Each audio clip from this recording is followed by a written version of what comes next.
Hello, everyone. Welcome aboard.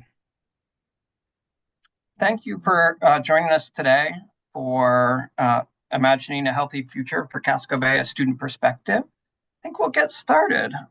I'm Will Everett, Executive Director at Friends of Casco Bay. We work to improve and protect the environmental health of Casco Bay. We do that through science, through advocacy, and through engaging the community in stewardship work to protect the Bay. And I think it's worth stepping back from time to time to ask why we do this work. Casco Bay and our coastal waters have so much to give us economically, spiritually, inspirationally. Today, we're exploring how art can help uplift and inspire action on the issues we here at Friends of Casco Bay care most about. Issues like PFAS, climate change, stormwater pollution, protecting eelgrass, and environmental justice. Today, we're excited to be joined by 5 amazing students from the Maine College of Art and Design. Now I'd like to introduce our host for this webinar, Friends of Casco Bay's Communication Coordinator, Meghan Vigeant. Before coming to us, Meghan worked as a journalist, documentarian, and taught writing at the Telling Room. During her Island Institute fellowship, she wrote a book on island culture and history called Guts, Feathers, and All, Stories of Hard Work and Good Times on Swans Island, Maine. We're proud to count her as part of our staff. Take it away, Meghan. Thanks, Will. So I am really pleased to introduce you to 5 students from the Maine College of Art and Design.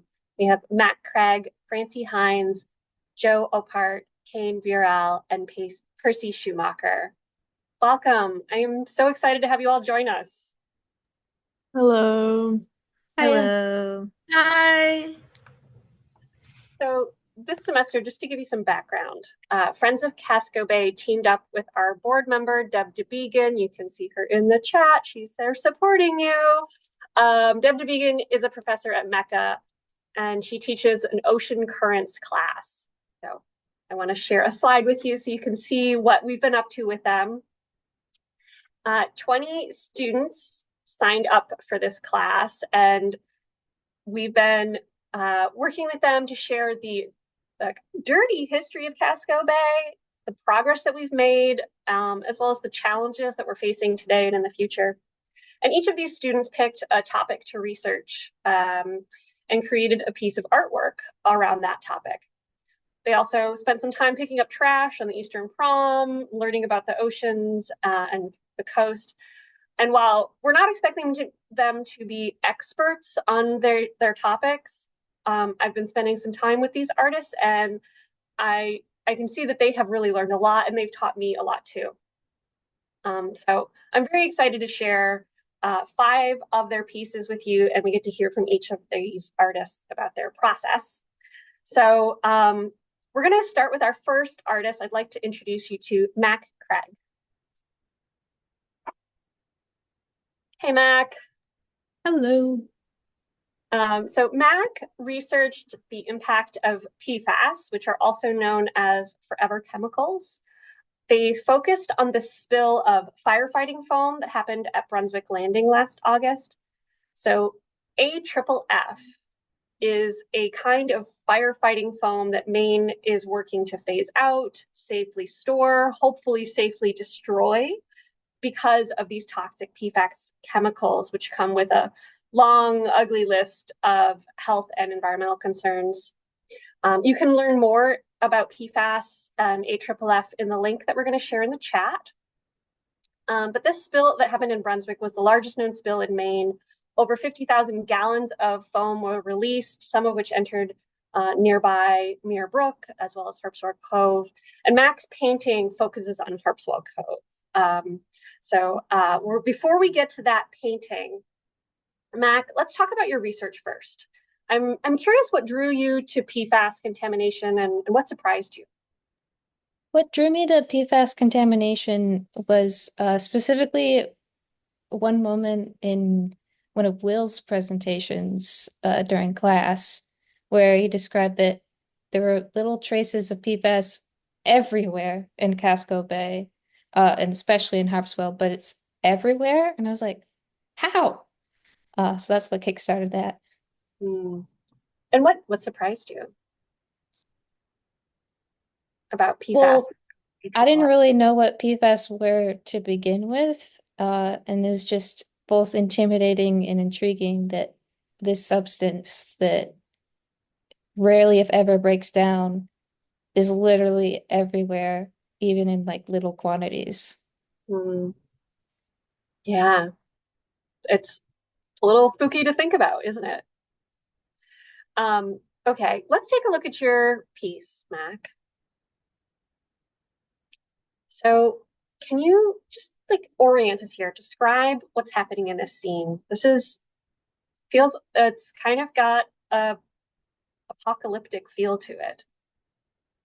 Yeah, I wanted to capture sort of the fear and confusion that happened during that event. I think specifically Dan Ankles was talking about it. Uh, the residents in the area that was affected, everyone was just full of fear, being like, there's all this floating foam everywhere. Is it dangerous? Can I even run my air conditioners? What about my well water? And then just sort of capturing that, um, as well as it going into the bay and a lone firefighter to represent, because firefighters are on the front lines with this toxic substance. Yeah, I want to ask more about that firefighter. It looks like they've got like a fishing line. I'm I'm curious, like when you painted this, what were you envisioning this firefighter is catching? Like, is it, I don't know, a fish that's been contaminated? Is it the foam itself? What is it like? What's your take on it? Well, either of those, I wanted to keep it open, but just the act of the firefighter catching something in the foam, because there's a lot of firefighters who end up with a much higher risk of cancers because of these foams. So just the act of catching something in the foam. That sounds that's like a really powerful metaphor, Mac. So this is truly haunting, and I want to say that when we named this webinar, imagining a healthy future for Casco Bay, we didn't really know what students would come up with for their art. We were hoping to envision a kind of hopeful, healthy future, but sometimes we have to look at the scary things that are happening in the present so we can plan for a better future. And I think your painting, Mac, is part of that process. And I want to know, what are you hoping people will take away from this painting? I hope, well, first of all, to see how fearful this event was and how confusing and how dangerous it was. And through knowing that, um, be aware of this substance and to back legislation and other efforts to either contain the substance, but either way, prevent another spill like this from happening. Hmm. We would like that too, Mac. And we have been supporting some bills that are going before the legislation in Maine right now on managing AFFF across the state. So this is really timely. Thanks, Mac. I have more questions for you, and I would love to keep talking, but we're going to move on to our next artist. Um, Next up, we have Francy Hinds. So at the mouth of the New Meadows River in Phippsburg is an island with a really important piece of Maine history. Malaga was a peaceful fishing village of 47 residents, and in 1912, the state forcefully evicted them and institutionalized them at the Maine School for Feeble-Minded, not because they were feeble-minded, but because they were of mixed race. And Francy Hinds studied this piece of Casco Bay history and the community's connection to the fish that they were catching and eating.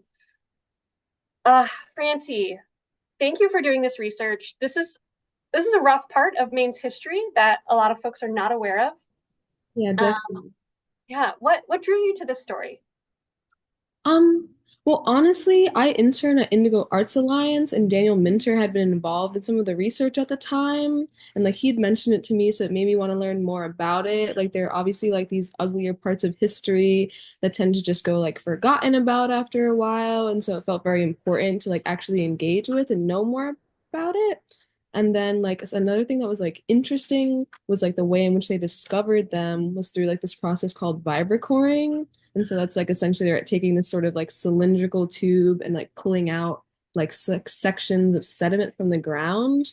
And usually that's a process that's like a very like chemical or like material analysis. But what it was is that they were discovering like artifacts from the people that lived there, like in the various layers. So like that was one aspect of it that I found like pretty interesting.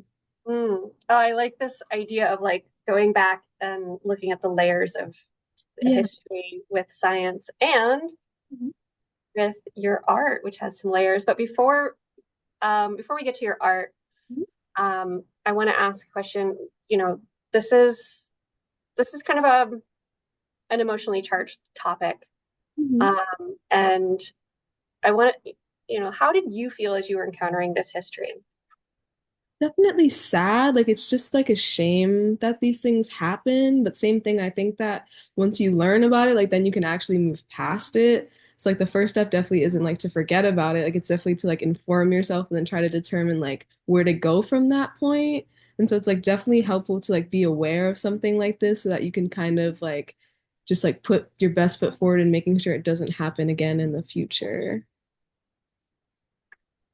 I think that's a good attitude.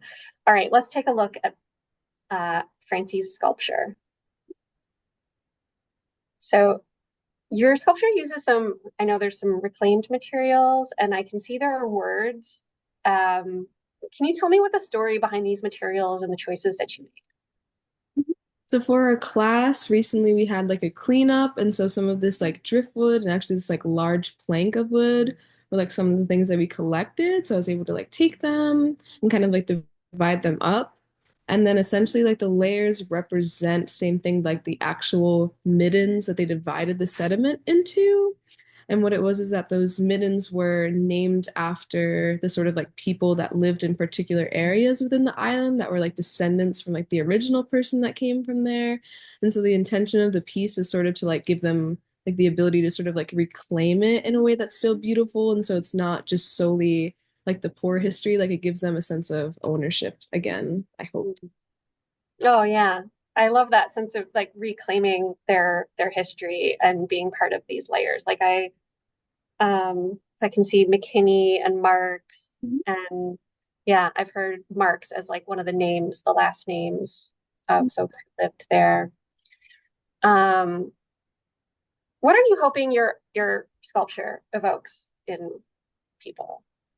Sorry, it's a pretty like, well, I was hoping that it'd be like more aesthetically pleasing so there could just bring a bit more like beauty to the story rather than just like the tragedy of it. Like same thing to give them an opportunity to kind of like maintain like a placement within the Casco Bay that isn't just purely about like what had happened before. Yeah, this is great. This is a great effort to reclaim that history and that ownership. And thank you for bringing this to our folks. Thank you. Thank you, Francy. Next up, we have Perci Schumacher. Hi, Percy. Hello. And Percy studied eelgrass, which, as you can see, I am a big fan of. My background is a photo of a very healthy bed of eelgrass at Fort Georges, taken by Angie Brewer at Maine DEP.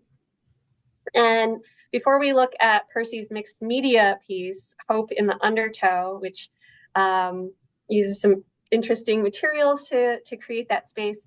Percy, I'm curious to know much about eelgrass before this class. Had you heard of it? Well, I actually didn't. Obviously, I knew that there was like different organisms similar to eelgrass, like seaweed, out there in the world. But before Deb's class, I knew nothing of eelgrass. Mm-hmm.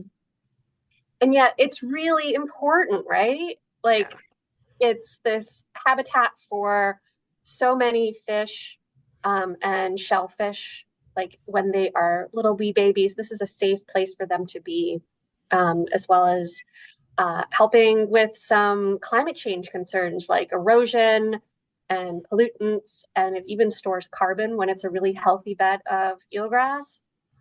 But it's unfortunately it's really in trouble right now. Casco Bay has lost a really significant percentage of our eelgrass beds. Maine DEP mapped in just 4-year time span over 50% loss, and we're seeing more since that mapping was done, which is why Friends of Casco Bay is part of a pilot project to study and restore these beds. There's going to be a link. There are links with each of these presentations about, kind of get some more background on these topics. And, we want to see this habitat thrive. So we're working with other partners to study it, what the stressors are, and hopefully make some strides to restore it. So I'm curious, Percy, what your favorite fun fact about eelgrass is. Well, I think my favorite fun fact would probably be about the fact that eelgrass is not like seaweed. It's actually a flowering plant. And of course that it's such a critical habitat for all these young little sea creatures. Yeah. I love thinking about how it's a flowering plant, that there's like meadows of flowers and grasses under the water. Yeah. All right, let's take a look at your piece. I love the title. Thank you.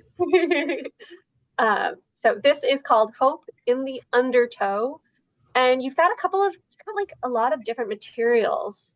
That got some crocheted eelgrass and some other things. I want to know, why did you pick some of these particular materials to represent eelgrass habitat? And what are those significant materials? Well, I wanted to use most of my materials I used in this project were collected from the Casco Bay shores. Specifically, obviously, the glass and the plastic in it. The yarn I already owned that. But I wanted to kind of embody I wanted my piece to embody how there's so much pollution in our waters with like the plastics and the glass, but that doesn't mean that we should lose hope, or that the sea creatures are going to completely die out. I mean, obviously, it's very harmful, and we should definitely still be cleaning it up. But it's definitely, I wanted it to kind of seem like the recycled materials were kind of integrating into the ecosystem of the young sea creatures. I like that idea. It's such like a delicate arrangement with the crocheted eelgrass. I feel like that's really part of the idea of eelgrass. It's strong because it holds our sediments in, helps with erosion, and yet it's a really fragile habitat. And I think crochet is like the perfect physical art medium for that. I thought so too. I felt like the yarn I used definitely depicted the softness of the eelgrass the way I wanted it to. Well, thank you so much, Percy. Our next artist is Caine Villarreal. Hi, Caine. Hello. Hi. All right. So Caine explored living shorelines, which I didn't know about before your project, Caine. So these are efforts that people do to prevent erosion and habitat loss, and they're not using a bunch of concrete, but with natural materials. And Caine's drawings, Shorelines Past, Present, and Future, shows the transformation of a salt marsh using this technique. All right, Caine, why living shorelines? Why did you choose this as your topic? Yeah, so I wanted to do something a lot more hopeful, just because we've been learning a lot of about a lot of pollution and just like how the bay's been affected negatively. And I want to think of something more hopeful, so I did a deep dive in Friends of Casco Bay websites and Casco Bay estuary websites until I found like living shorelines and pretty much fell down a rabbit hole. I loved everything I was learning about them. And I was like, okay, I think I'm going to have a lot of fun talking about this. So I kind of stuck with it. Nice. Okay, can you give us like a little brief on how it works? Yeah, so there's there's like not one type of living shoreline. A lot goes into them. There's some that are only soft materials, such as different types of salt marsh grasses, shrubs and bushes, um, like softer natural materials. And then sometimes there's hybrid shorelines, which is a combination of natural soft materials and like natural hard materials, such as tree logs and big rocks. And those are there to help kind of slow down the wave energy so the vegetation can get more established. And there's a lot of like testing that goes into a site because if you put too much like vegetation there, you could damage what's already there. And if you put too little, it's not really doing anything. Um, so um there's just a lot of testing and um seeing what the specific shoreline needs um to get better. Yeah, to reestablish itself and be a Hmm. protective space, right? Yeah. Um, okay, let's take a look at your drawings. Okay. All right, so um, was there a specific place that inspired you for these drawings? Yeah. So um the present piece was inspired by the Maquoit conservation land images that I was seeing as I was looking into the various living shorelines along the greater Casco Bay. Um, and so I kind of use that as reference of what a living shoreline looks like now in progress. And then for the future one, I kind of look to stuff that I see. Like in the summer, I take walks along Back Bay Cove and I would see all these different plants. I would see a bunch of little egrets eating fish. And so I kind of use that as reference for what more shorelines could look like and how we Mm, could have a lot more of them. I love the egret with the fish in its mouth. Thank Um, you. I I also enjoy watching the egrets on Back Cove, where I go Mhm. walking and running there pretty Mhm. often. Um, and I love how these drawings celebrate a nature-based solution for climate adaptation. Yeah. Especially because I didn't really because I come from a landlocked state, so I didn't really realize how like seawalls or different like concrete based shoreline um what's the proper term? Like different like things to prevent shoreline erosion. I didn't understand how those could actually be bad for a shoreline and for animals like turtles and birds because then they lose like nesting and foraging grounds. Um so it was really interesting to see that there's a way to restore the shoreline while also like slowing down erosion and then still having space for, you know, like different creatures that need those shorelines. I love it. Everybody wins. Yeah. Okay, you've got present and future. What about the past? Yeah, the past, well, one, I'm in my senior year, so I didn't have time to fully finish the past, but Busy schedule. um yeah. Um yeah, so the past is going to depict an eroded shoreline. So it's going to be kind of like flat and jagged, like just not really, not a lot of vegetation going on, not a lot of animals hanging out. Um, and that's also just kind of inspired by the before and after images of living shorelines I was seeing in my research. Yeah. Oh, this is great. Okay. Thank you. Yeah. All right. I want to squeeze in one more question with you. Okay. Did this project change how you look at coastlines?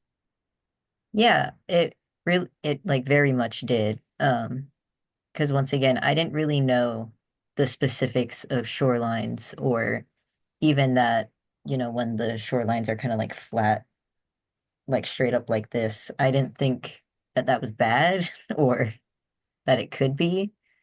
And so now when I do my walks, I'm like, oh, that's a healthy shoreline, or oh, this is a not so healthy shoreline. And it just gave me a better understanding of them. Okay. Thank you so much, Caine. Thank you. All right. Our last artist is Joe Ophardt. Welcome, Joe. So Joe examined how road salt runoff affects the health of our watershed. And they made a watercolor with actual road salt, which I think is so cool. So Joe, tell me about coming up with this idea and finding your materials. So this picture was taken on the walk of Casco Bay that we did with Will, in Deb's class. And we were walking over a lot of salt. A So lot of salt. yeah, as you Maybe can see here, and we're inaccessible. right by the water in this Mhm. picture. Yeah. And is that the salt that you used for the painting? Yeah, that's where I just started picking some up. Cool. Okay, so tell me, road salt, why is it a problem? The ocean is salty. Why should we be concerned about salt for the Casco Bay watershed? So there's a acceptable level of salinity for animals and plants that they thrive under. And this road salt, especially in the spring when the snow melts, it all gets released into the ocean and also lakes and rivers, um, in large quantities. And so having too much salinity can really affect the animals. We've seen it in crustaceans. They're an early indicator of high salinity in environments.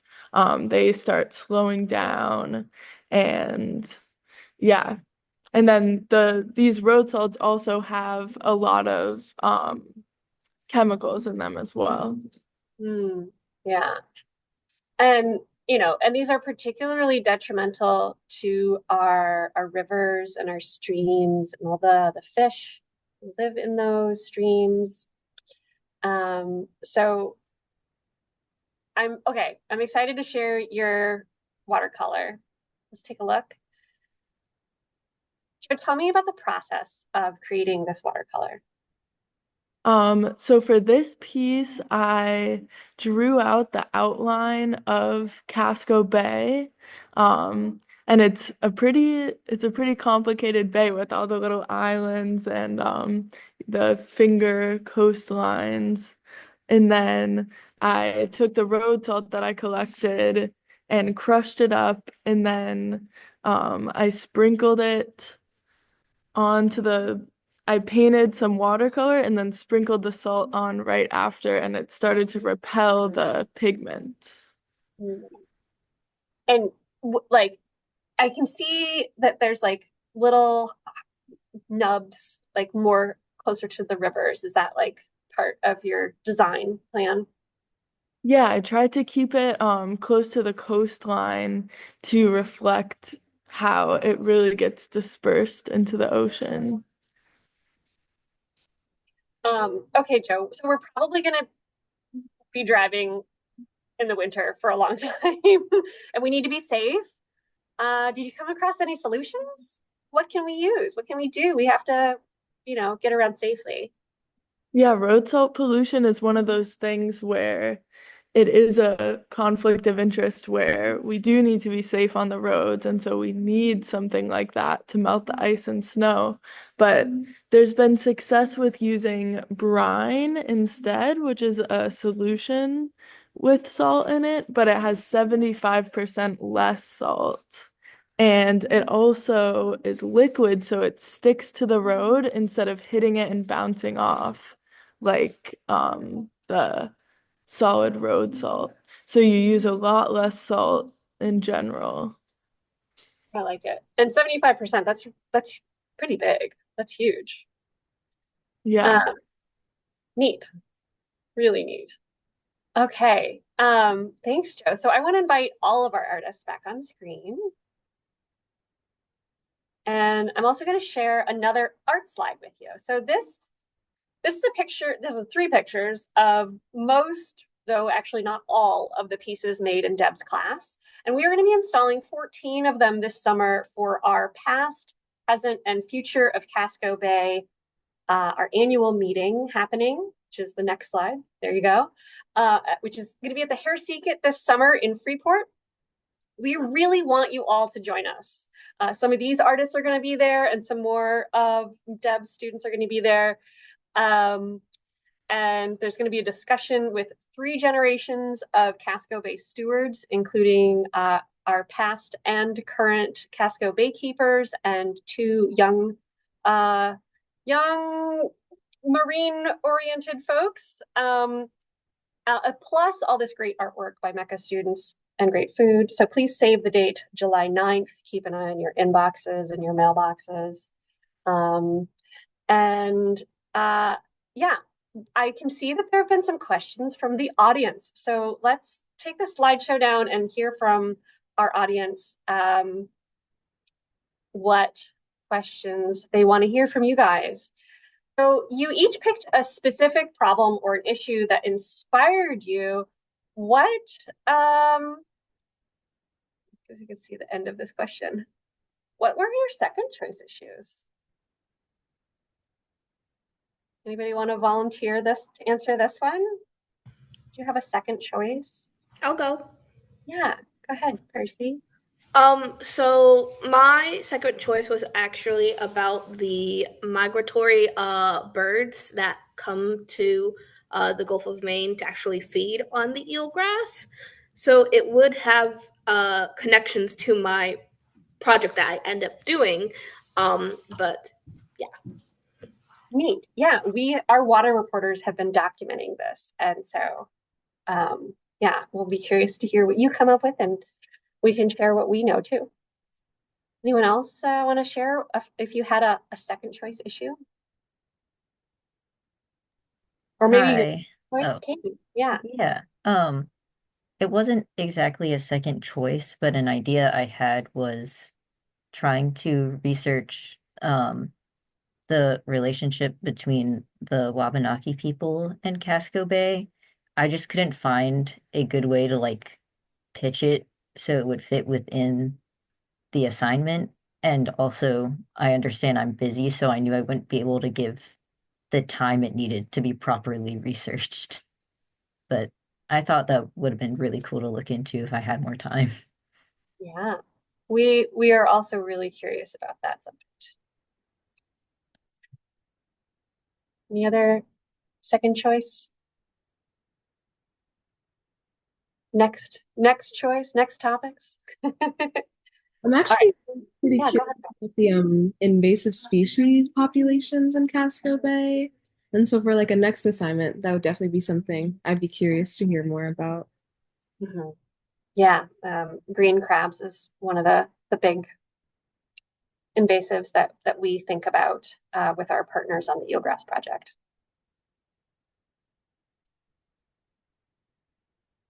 All right, I'm going to move to the next question. What was your favorite part of this project?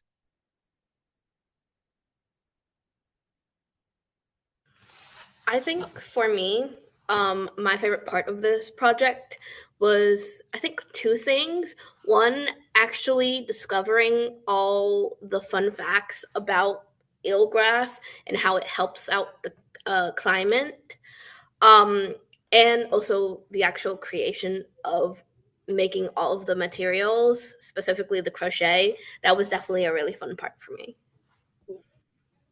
I think something interesting that I came across in my research about alternatives to road salt was that in Wisconsin, they actually use cheese brine on the highways, and it's like a byproduct from the cheese factories.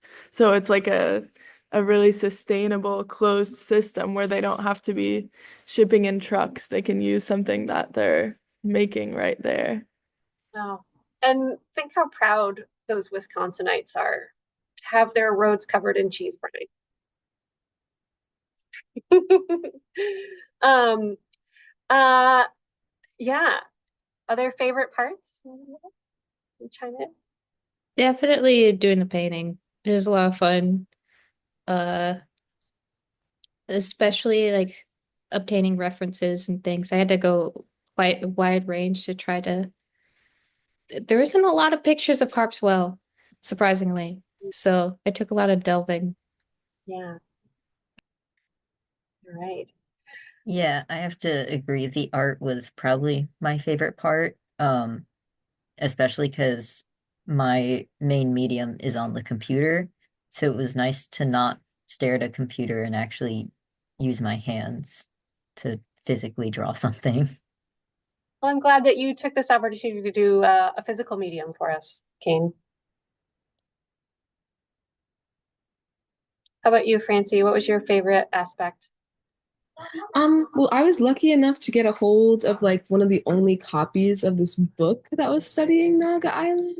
And so like getting to look that through that was definitely like a privilege. And then it allowed me to see like very specific documentation. So like seeing the really small like artifacts that they'd had and like looking at some of their like pipes that they used to use or like their different ways of like hunting was really interesting.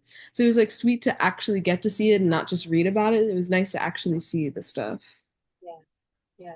And you had a bit of research about the fish there. What was that about? Can So it's you? essentially that like same thing with the sediment layers, like it's a bit of like a time scale as well.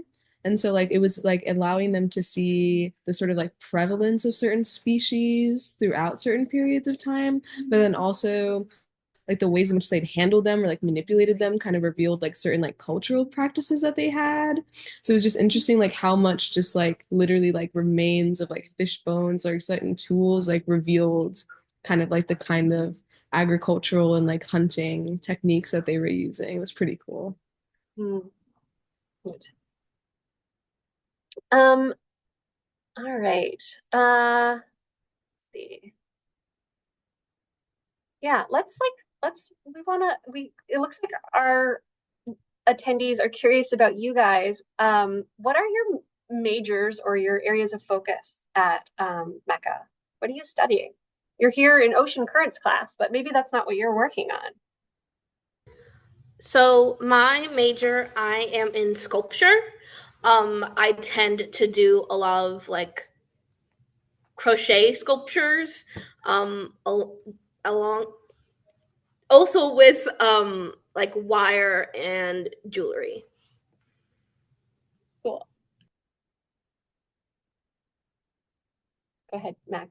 Uh, I am a junior in illustration, so most of my work is two-dimensional on paper, though I do like mix both digital and physical media all the time. Like for my painting, I did a digital mock-up first, printed it out to size, and then painted it.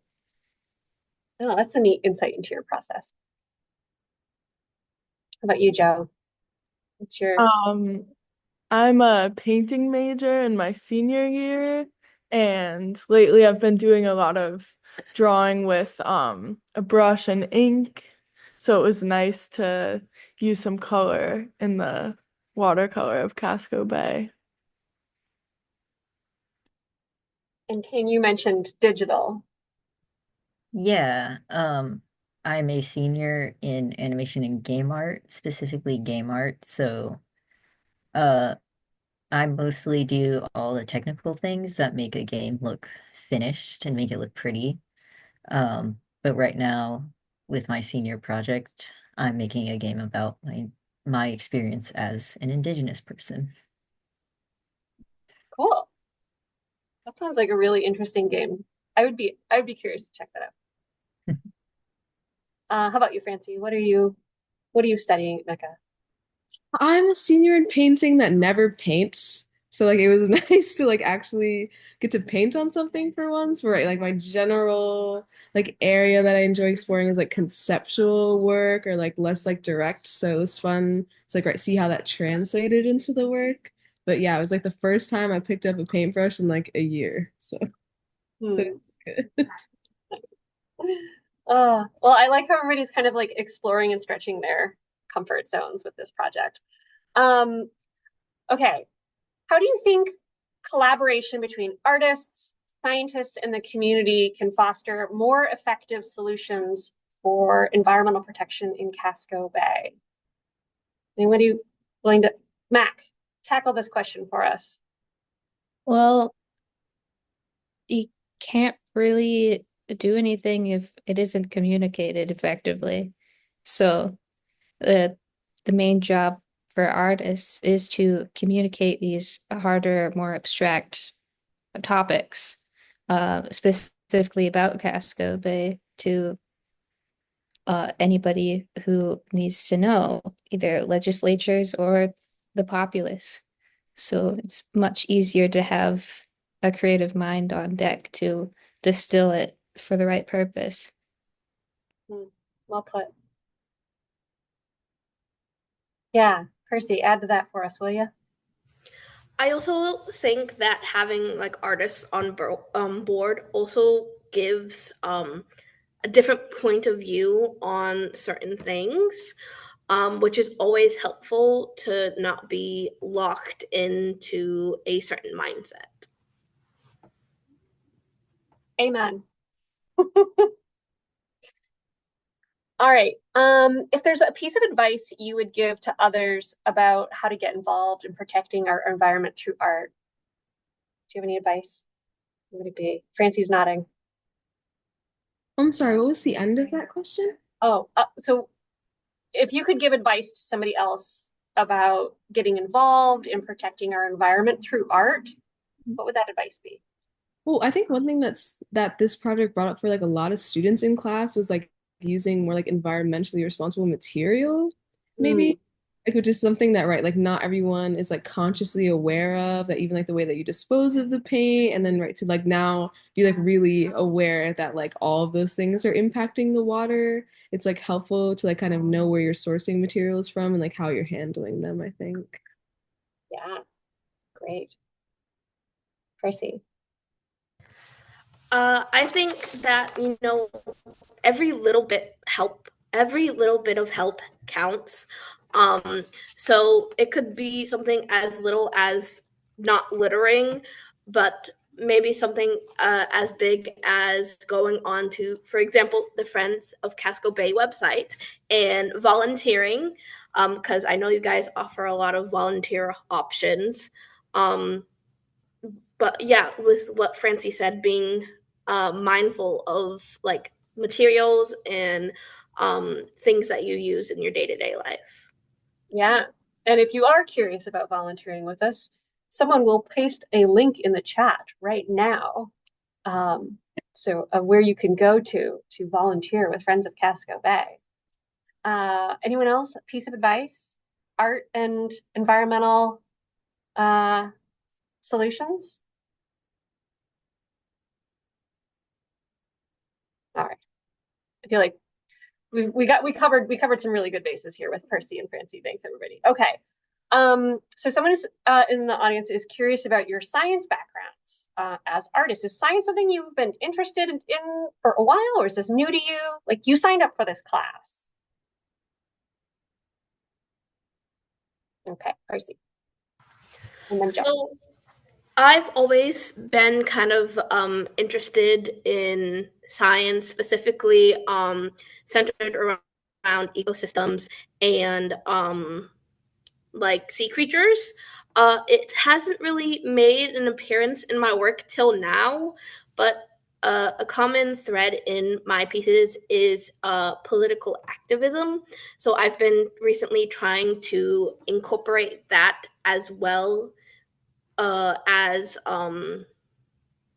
working with like sea creatures and stuff to kind of uh, advocate for like helping out with like climate change and keeping the waters blue. I mean, Greenish blue. yeah. All right. Okay, Joe, and then we'll do Mac. Yeah, I've always been a little bit interested in science. Definitely loved those classes in middle school and high school. But also I was gonna say as well with the political activism, that's definitely what got me into drawing in high school, was learning about different political issues that I cared about. So it was nice with this project to kind of go back to a more like communicative piece of work and trying to like communicate something that was going on to people. So, Nice. I like how you came to those together. That's neat. Mac, what's your background on science? I took a lot of like physics and chemistry in high school. So it's a lot more of the harder mathy stuff that more just looks at how matter moves and how all that works, which um is always something that I think about when I draw, is how things move, even though I'm making static images. Uh Sure. And I can yeah. see how that really fits in well with the AFFF. Like, we think here at Friends of Casco Bay, we think about, how are these particles moving through the water a lot. And that really touches on that, the PFAS. Caine, Francy, is science in Yeah. Science isn't really in my background. I mean, I have like favorite fish, so I'll do a lot of readings on specifically those things. Um, but I'm more interested in how like people interact with like nature and animals, and so it was very interesting to look at something like living shorelines and how us interacting with it can help it and stuff. And then it was nice to kind of make art inspired by that interactiveness. Francy. Yeah, and then right, I never had too much of a background in science, although I will say that like particularly like last year there was this sort of like abstract interest in like math and science in terms of like symbolism or like any level of like poeticism within it. So I feel like I had more of like an artistic appreciation of it, but I don't think I have the most like objective or scientific understanding, but there's like aspects about it that are definitely interesting and like artful in themselves, I think. I'm sure this class exposed you to a lot of new science and environmental ideas. Um, okay, so you have like 15 classmates besides you folks. And so we saw a lot of art from them. Was there a piece from outside this group that you found inspiring?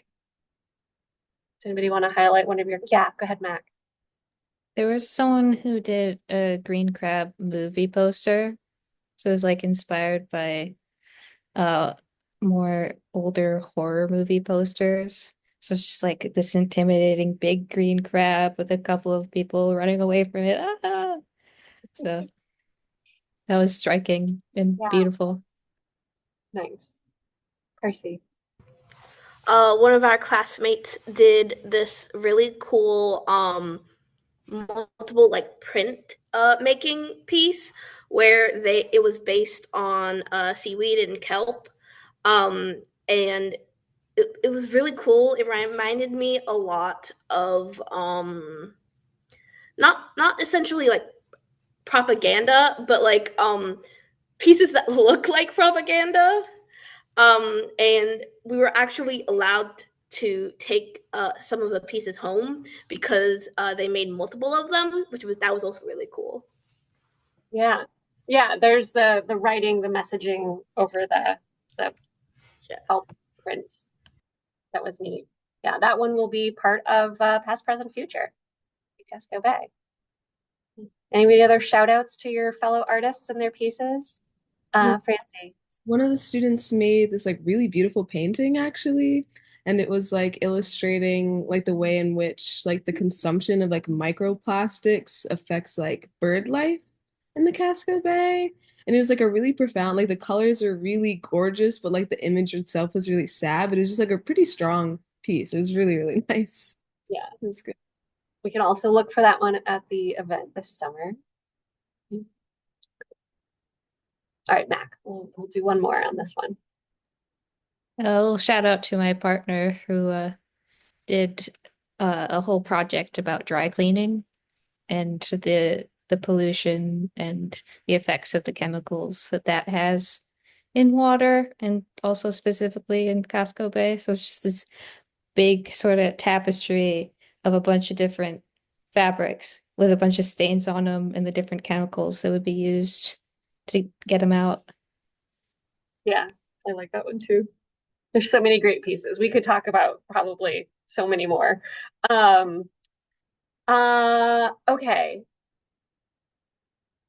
So some of you have already answered this question, but I didn't really get to ask this particular question to everybody. So I'm gonna throw it out there.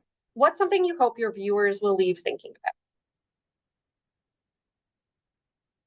Um, for me, with the road salt, it was something that I interact with in my daily life, but I didn't necessarily associate it with ending up in the ocean. So throughout this project, one of my biggest takeaways was that everything we do on land is very much connected to the ocean, and it's not the separation that we think it is. I wanted people to realize that despite all of the recent negativity about our climate and climate change, which is obviously very important, there's still a reason to have hope in these specific times, and that just because things seem a little hopeless doesn't mean that we should give up on helping out the earth because that's where we live. Yeah. Beautiful. For me, I want people to leave also feeling hopeful, but also very curious, and to really look into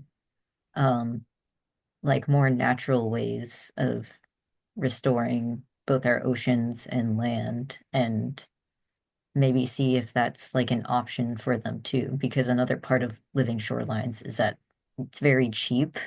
So making people, especially like property owners, like more aware of that option for them.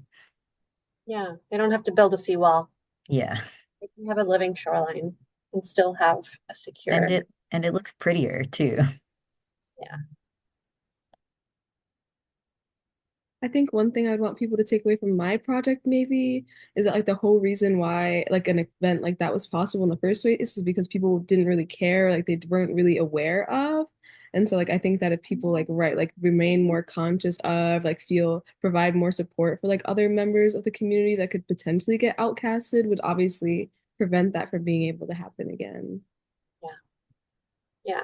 It's pretty scary to think that folks can just be, taken away from their homes and institutionalized without their consent, without real cause.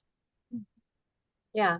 It's not the kind of place we want to encourage So a lot of lessons to learn.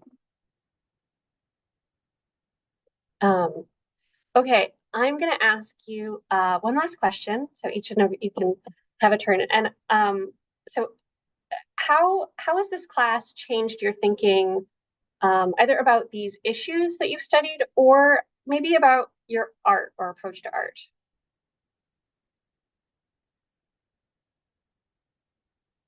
Percy. So this class was very impactful to me, not only because I absolutely loved Deb as a teacher herself, but specifically because of the way that Deb taught specific things. It kind of changed my view on basically ecosystems as a whole. And I also learned a lot about like ocean circulation and waves. And I think when I end this class, I definitely will take more into consideration all of the materials that I used over, the course of the future, and how it will affect the earth and my environment around me. Great lessons, great takeaway.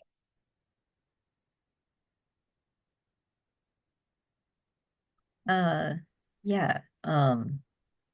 Like I said earlier, I come from a landlocked state, so it was like super informative learning more about how like ocean currents and just the ocean in general works, and like learning about eelgrass and learning about how salt affects the ocean too was super interesting. Um,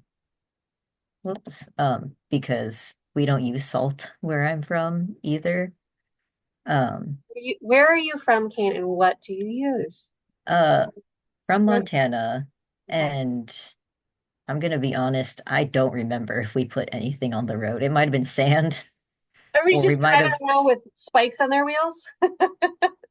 not Maybe. even. I think it was just trusting. Um, Who just knows how to. but yeah, but in general, I plan on being around in Maine for a while, so it was very fun learning more about Casco Bay and learning more about where I'm going to live. Yeah, it's important to have a deep connection with the place you're in. Go ahead, Mac. I mean, similar to what Joe was talking about earlier, was that everything on land impacts the ocean in some way. And just the weight of that was very uh mentally changing on these aspects. Joe,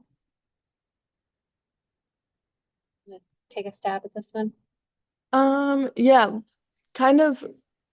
I already touched on it, but yeah, there is not this separation between the land and the ocean that we think there is, and all the materials we're using end up in the ocean. Like Deb shared with us that there's higher amounts of cinnamon in the ocean around Christmas time because people are eating foods with cinnamon in them. And so that's just another example of everything we do on land is very connected to the ocean. Francy? Yeah, I agree with what everyone has said. And then like my particular project like allowed me to bridge, even if it's like a perceived gap between like culture and ecology, maybe.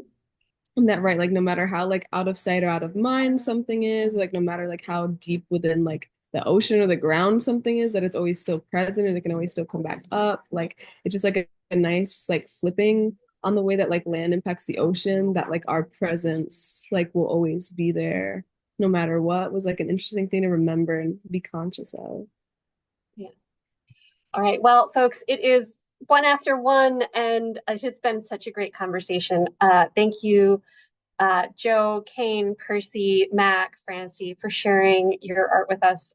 We're so grateful. We want to thank Deb Debiegun and the Maine College of Art and Design for collaborating on this project with us. And to our attendees, thank you for being part of this conversation. If Casco Bay inspires you, please consider donating to our work. You can join us as a volunteer, Tell your friends about our work. Let's keep Casco Bay healthy and resilient for generations to come, and have a great day. Thanks, everyone. Bye-bye. Bye. Thank you. Thanks, Joe. Thanks.